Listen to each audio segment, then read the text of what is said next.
Le psaume 51, c'est un psaume de repentance. Je reconnais mes torts, dit David, quelques versets avant ceux que l'on mentionne dans ce chant. Je veux la vérité au fond de mon cœur. À ma conscience, tu enseignes la sagesse. Des mois après avoir composé Psaume 51, version B, une version plus joyeuse, plus dynamique, on a décidé d'organiser un culte avec notre équipe de louanges de notre église d'alors. Et notre invité spirituel nous propose de prêcher sur le thème de la repentance. Alors direct forcément, Brie et moi, on se dit qu'on a envie de partager ce psaume 51, cette chanson, à l'assemblée. Mais en la préparant, une autre version de ce chant nous est venue. Plus calme, plus dans l'introspection. On sentait que les mots étaient justes, mais que pour ce temps de culte précisément, il nous fallait habiller ces mots un peu différemment.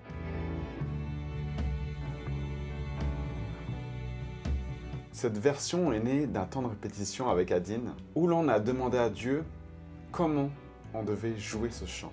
Et arrivé au moment du culte, on l'a joué juste piano, voix, basse. C'était un beau moment.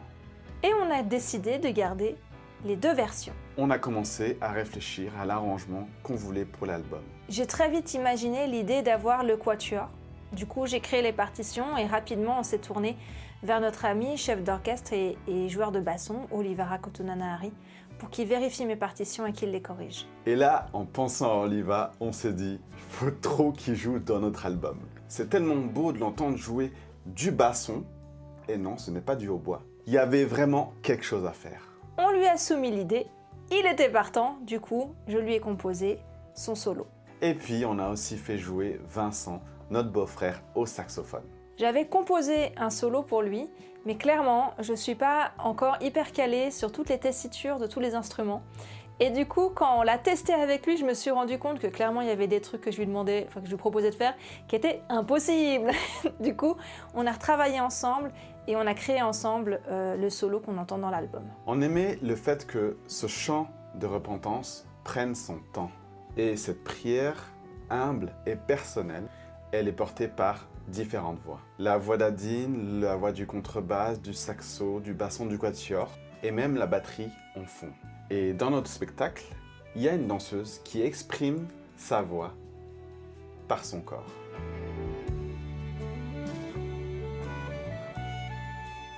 Le plus challenging pour moi, ça a été d'enregistrer le quatuor. Adine était malade ce jour-là, elle n'a pas pu venir avec moi à Renan, alors que c'est plutôt elle qui gère toute cette famille, les cordes, les vents. C'est moins mon domaine. Et c'était aussi la première fois que je gérais la prise de son pour enregistrer dans un album. J'étais accompagné d'un ami technicien du son qui nous prêtait son matos, les micros spécifiques pour les cordes, la table de mixage, mais qui m'a laissé gérer finalement.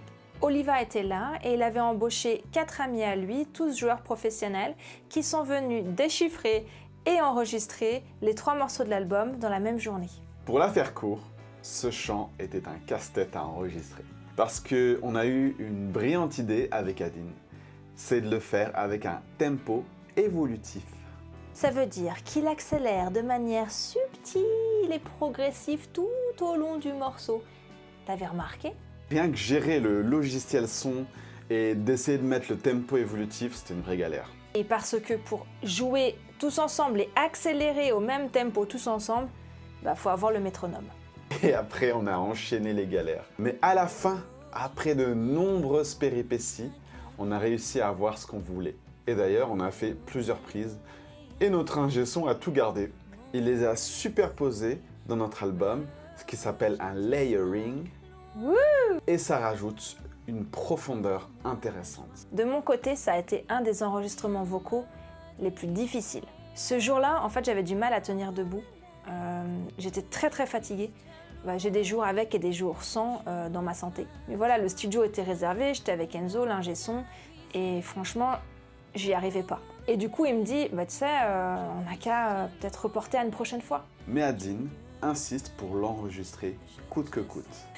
Enzo qui me dit, tu veux pas être un peu plus joyeuse, péchue dans ta manière de chanter? Puis je lui dis, non mais Enzo, regarde les paroles, écoute l'enregistrement des instruments, c'est pas du tout la dynamique dans laquelle on est. Et c'est pas ça que qu'on aimerait transmettre. Et j'ai persévéré et l'équipe de prière a beaucoup prié pour moi pendant que je faisais l'enregistrement. Et à un moment, j'ai fait une variation dans la mélodie, tu sais, c'est quand je fais « Ouvre mon cœur pour que je puisse » comme ça.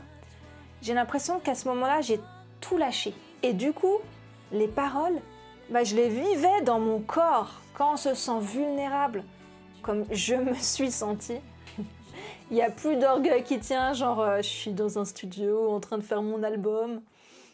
Quand ça devient une épreuve, les paroles du chant « Rends-moi la joie », elles viennent des tripes. Donc j'ai un souvenir victorieux de cet enregistrement. Ce fut dur, mais beau.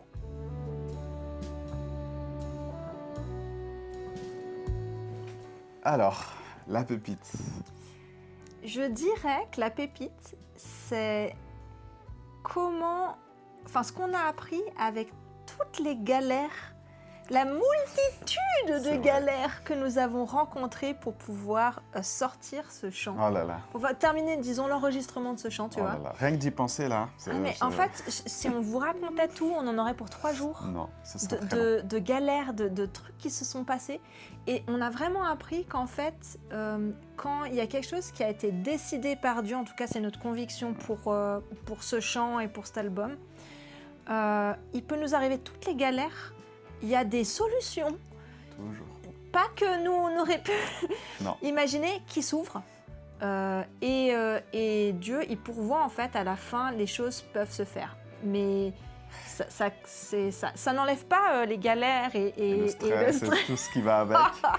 Mais voilà, je suis très très reconnaissante d'avoir vécu ça pour ça. Je me dis, maintenant, tu vois, à la limite, quand on a des galères, on se dit, bon Seigneur, c'est quoi ton plan? Est-ce qu'on est bien aligné? Et il va y avoir quelque chose. Ouais, c'est ça, c'est se rappeler comment il a pourvu. Voilà. Moi, c'est pareil, hein, par rapport à ce chant, c'était le jour de l'enregistrement. Ça, c'est vraiment une de mes pépites sur ce chant. Avec le quatuor, tu veux dire? Alors, ça vient justement avec le quatuor. Ah ouais. En fait, le jour de l'enregistrement des quatuors, effectivement. Okay. Et là, c'était d'entendre pour la première fois ce qu'on avait composé. Ce qu'on a composé ensemble pour les cordes, de l'entendre. On l'entend sur l'ordinateur parce que tu l'as fait avec les vieux sons d'ordi. Oui, et en fait, des fois, je le faisais aussi au piano, tu vois. Exactement, mais ça n'a absolument rien à voir que de l'entendre joué par d'autres personnes qui ne connaissent pas forcément, qui voient la partition, qui le jouent, et de te dire que, eh ben voilà, tu vois, mon amour, c'est ce qu'on a créé.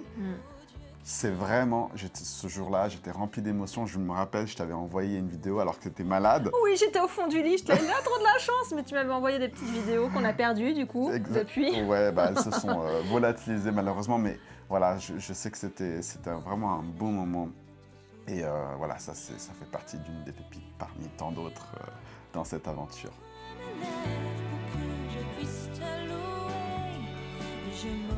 Et toi, derrière l'écran? Comment ce chant résonne en toi?